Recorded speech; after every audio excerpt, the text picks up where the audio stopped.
Hi everyone, welcome back. So today's lesson is going to be on the 4 macromolecules. This is a pretty important lesson. It's generally what most biology classes start out with because it gives you a really nice foundation to build everything on. And this is going to be the first video out of a series about biochemistry. So yeah, there will be more coming ahead, but this is a really important one. There's a lot of questions on it usually. So yeah. So what we'll talk about, first we'll just talk about some basic chemistry properties that you might need to know to understand the rest, and then we'll, talk about the general concept of macromolecules, and then go on to talk about the specific ones. Okay, so first is basic chem. You really don't need to know a lot, but it's nice to have. So a big idea is that carbon has 4 bonds, or it can form 4 bonds, which leads to a lot of diversity in how, different compounds look. So, it can form 4 bonds with the things around it, and then carbon chains can vary in length, branching, where double bonds are, and whether or not they're rings. So yeah, just to give you an idea of, how much diversity carbon can give you. Because, life on Earth is based on carbon, so this diversity is really necessary for everything you need to be built to be able to be built. All right, next is the idea of isomers. So this ties into the very big concept of structure being important for function. So the idea of isomers is if you have a compound and it's, it has a certain amount of each element, blah, blah, blah. Even if you have like that exact same compound, you write it down, the chemical formula looks the same. Sometimes those atoms will be arranged in different ways and you get what are called different isomers. So there's different types of isomers. There's structural isomers where basically the bonds are just in different places. Cis-trans isomers, there's 2 types of double bonds, a cis double bond and a trans double bond, and basically it just depends on the orientation of that double bond. So if you can see in this picture here, it's kind of like this is a twisted version of this around the double bond. And then our enantiomers, which are isomers that are mirror images of each other, like your left and right hand. And this is around what they call an asymmetric carbon. Yeah, so basically, even though the chemical formulas are the same, different isomers have very different properties. So this is what this chart here shows. So basically, you have ibuprofen, which in its normal form, which we call S-ibuprofen, it's effective, but it's ineffective if it's in this form called the R form. And then same for albuterol. And a lot of times these alternate like enantiomers can actually have bad effects. So it's really important to have the right form. So what you need to know is that most sugars are in the D form. It's just, you don't need to know this. It's more organic chemistry type knowledge, but it's just a certain form things can be in. And then the other form is called the L form, and most proteins are in the L form.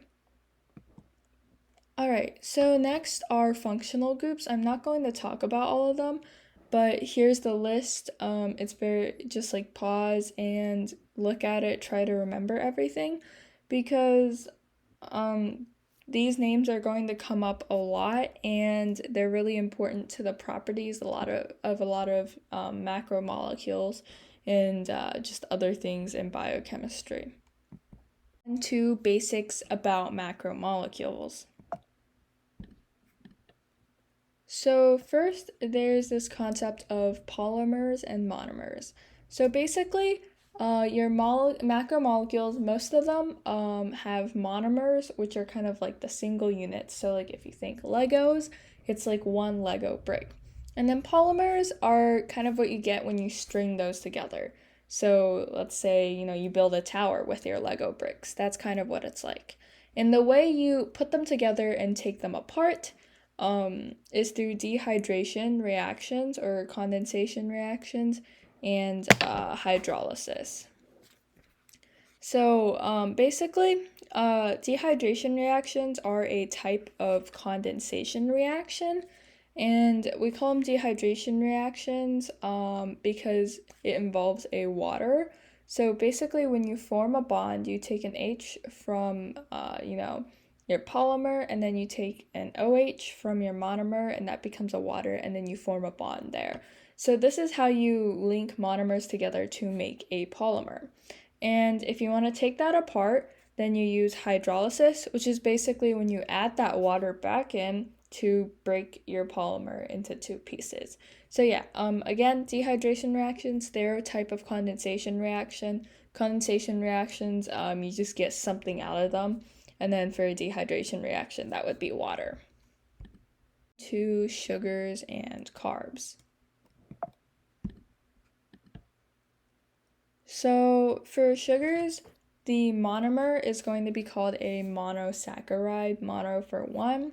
And a monosaccharide is basically, a chain of carbons that has one carbonyl group and multiple hydroxyl groups. So if you don't remember what those are, they're on that chart with the functional groups. So yeah, that's kind of why they're important to know. But most sugars are found in a ring form. So this is like the ring form, and then this is like the linear form. But sometimes it's just easier to look at them when they're in this linear form. And then if you look over here, there's two classifications of sugars, aldoses versus ketoses. And aldoses have that carbonyl group at the end of the carbon skeleton as opposed to ketoses, which have them in the middle. So you can think about this like aldose starts with A, and A is on, it's at the beginning of the alphabet. So the carbonyl group is going to be on, an end of the carbon chain. And then for ketose, that starts with a K. K is in the middle of the alphabet, so the carbonyl group is in the middle of the carbon chain. And you can also classify your monosaccharides by how many carbons they have. So these are trioses, these are pentoses, these are hexoses. So yeah, those are just some examples.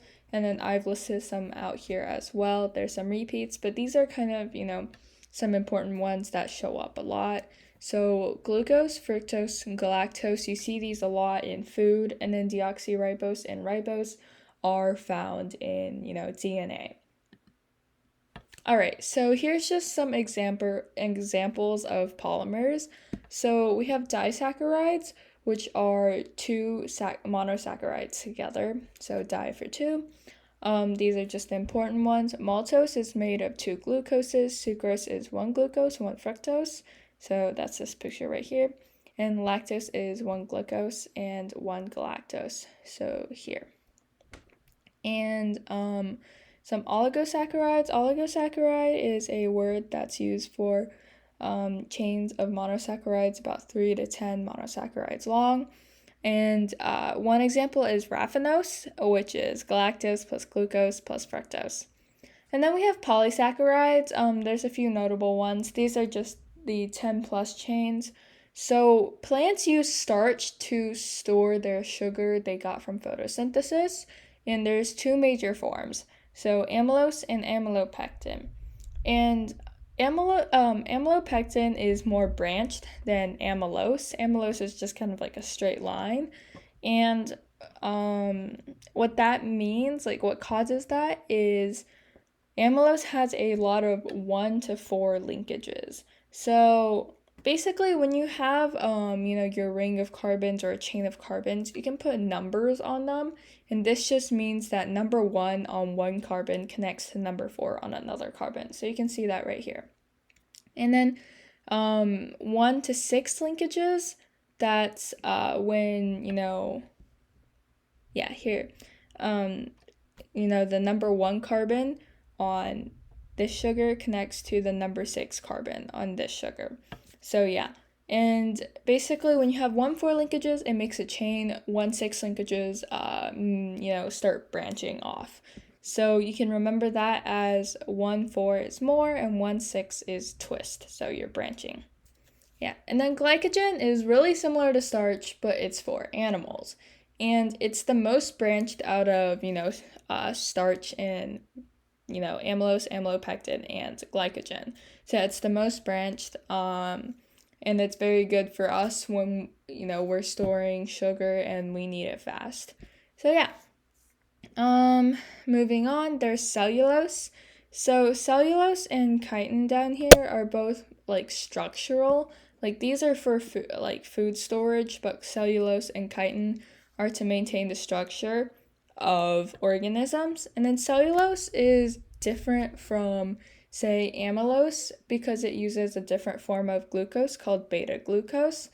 And the difference between the two forms of glucose is basically when beta glucose forms bonds, the sugars, they're like flipped.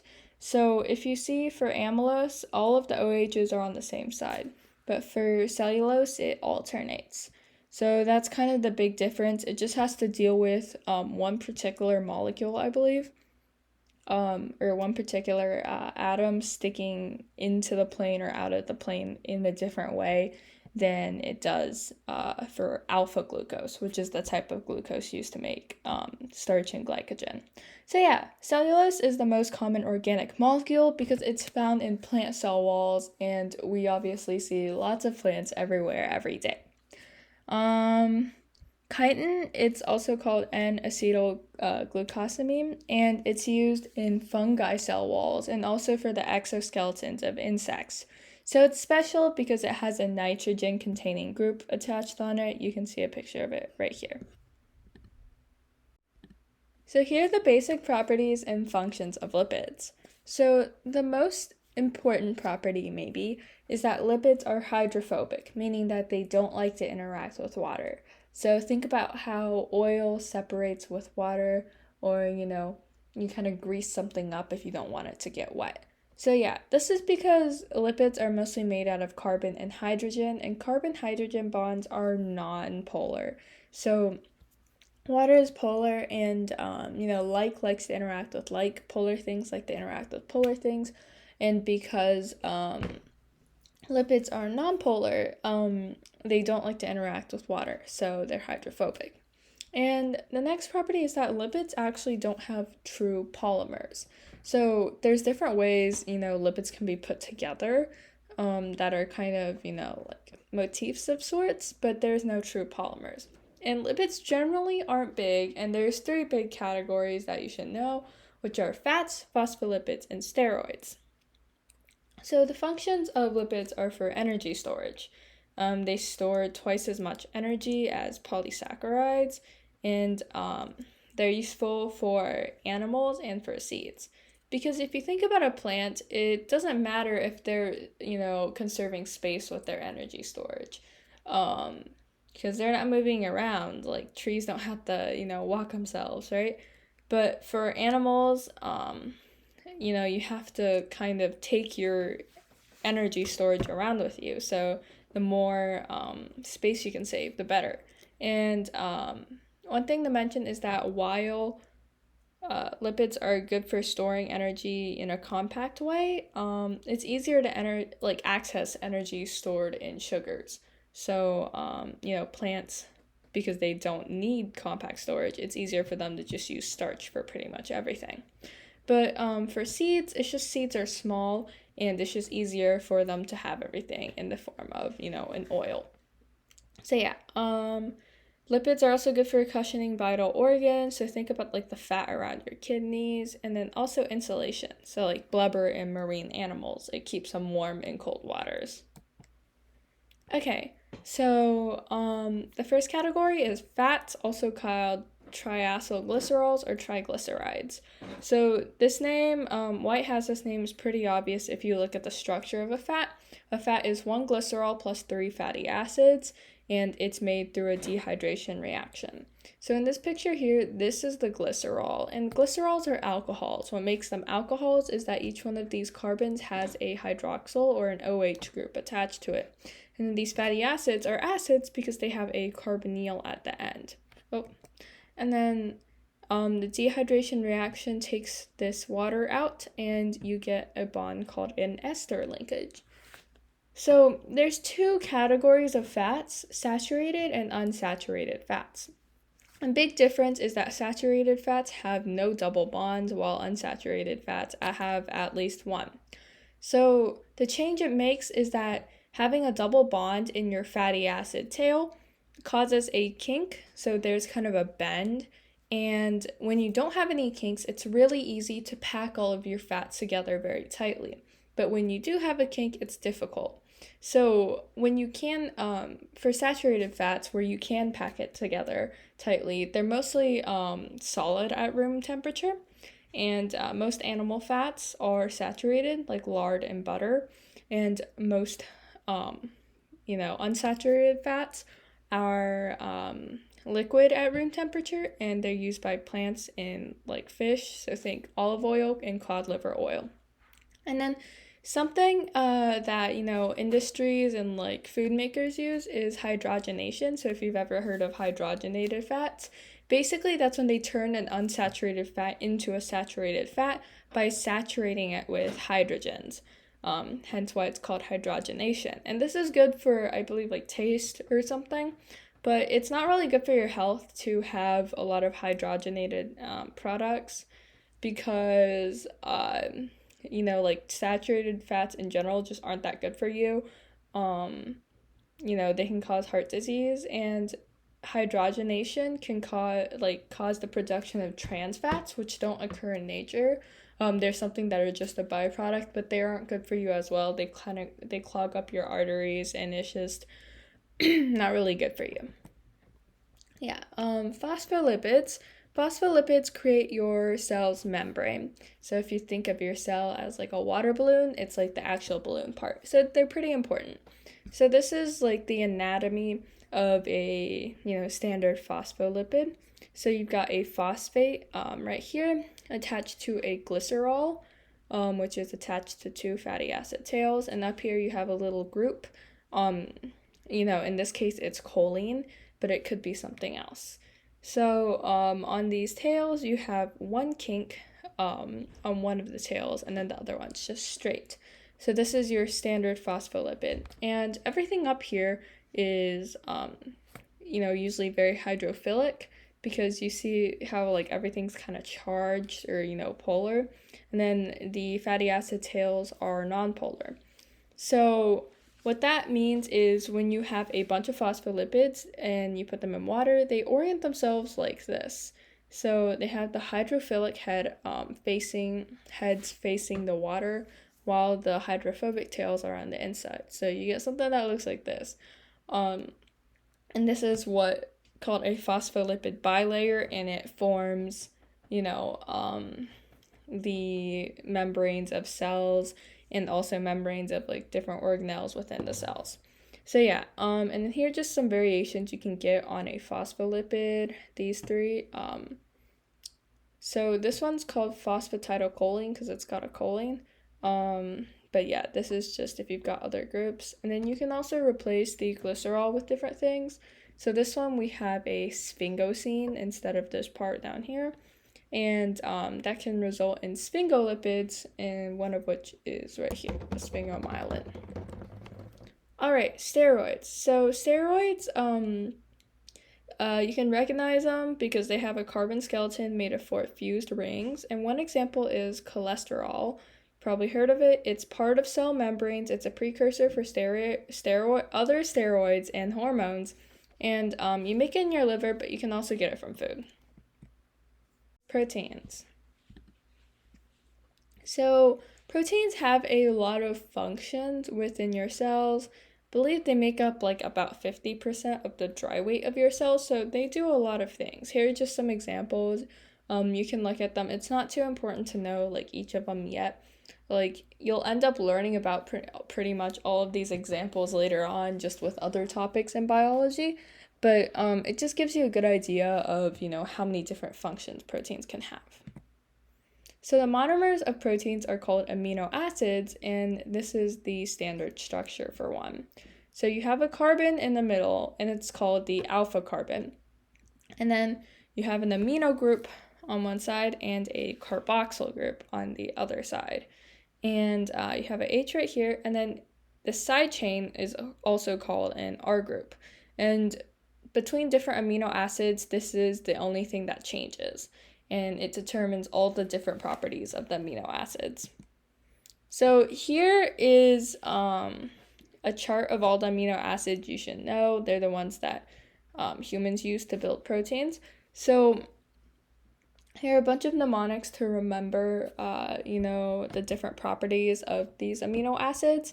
And it's pretty important to know these because USABO loves asking questions, both on opens and semis, about the properties of amino acids. It's pretty much like guaranteed to show up, so it's like free points, And then some special cases is that proline and glycine, they break these structures called alpha helices. You'll learn about them in a little bit, but basically it's just a structure that's a helix. And the reason is proline is an amino acid, and I believe it's because it has like a amino group, like a second amino group in its side chain, and it ends up looping around. So you see like here. And that basically just messes with the structure. And then glycine is really, really small. It only has an H and hydrogen as its side chain. So yeah. And then cysteine, it has a sulfhydryl group, so an S and an H, and that forms disulfide bridges. Let me try to find it here. Right there, yeah. The structure of a protein. There's 4 levels of it. It goes from primary to quaternary, and primary is just your chain of amino acids. It's called a polypeptide. Secondary is a result of interactions between amino acids, and they form hydrogen bonds. And then the 2 things you have to know are alpha helices and beta pleated sheets.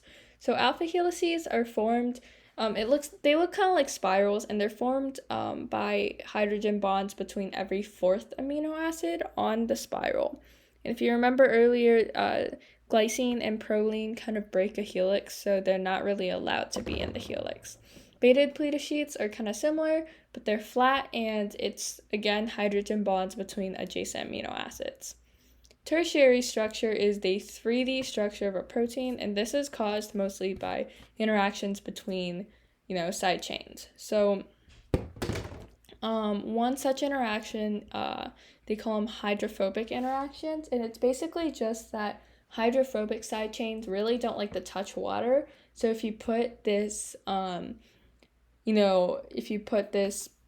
pre-protein in water, those hydrophobic parts are going to go to the inside, and then that forms a really distinctive shape, and then they kind of like connect together, and then everything just comes around, like just kind of forms a shape around that.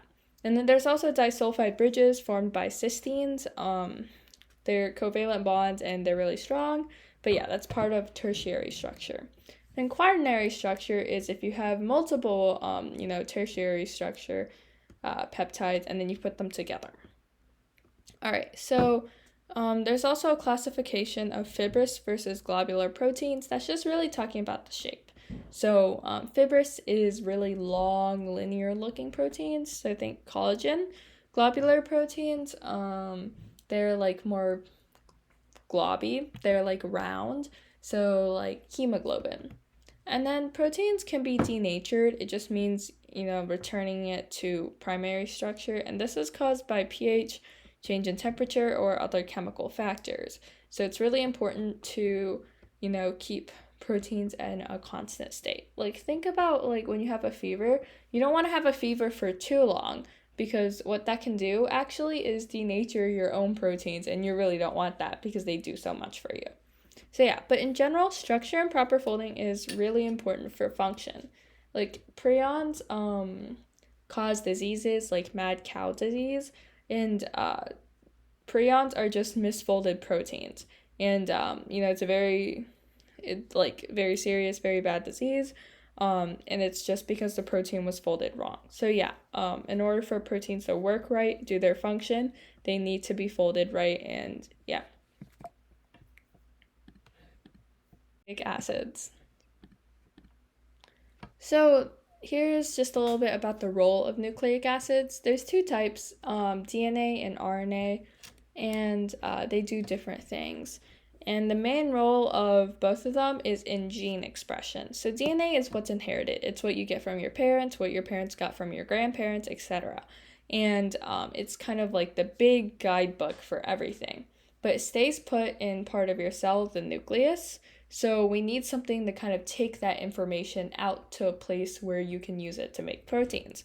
So there's a type of RNA called messenger RNA or mRNA, and it basically takes a copy of a gene or a segment of DNA, and then a different type of RNA takes that and then translates it. That type is called transfer RNA or tRNA, and translates that into a protein. So that's kind of their role in a cell and keeping you alive.